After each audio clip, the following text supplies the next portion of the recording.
Waqt il-pandemija aktar kumpaniji lokali investew fit-teknoloġija diġitali sabiex ikunu aktar kompetittivi.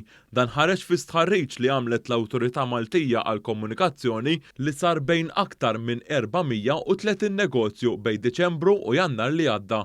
F'dan l-istħarriġ ħareġ kif il-kumpaniji kollha kemm huma jużaw l-internet sabiex iwettqu l-ħidma tagħhom. Ħareġ kif il-kumpaniji jużaw l-internet l-iżjed sabiex jibagħtu u jirċievu l-emails, l-internet banking u sabiex jagħmlu reklami online. F'dan l-istħarriġ ħareġ kif minn dawn il-kumpaniji kien hemm aktar minn 60% li għandhom is-sit elettroniku tagħhom.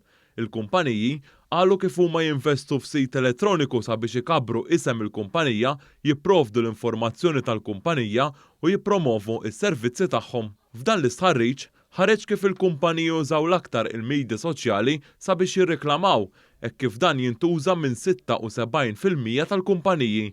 Ħareġ kif 93% tal-kumpaniji qalu li l-investiment fit-teknoloġija diġitali huwa xi ħaġa pożittiva. Il-fatturi ewlenin għal dan wassal għal żieda fid-dħul tagħhom u l-esperjenza mal-klijent kienet aħjar.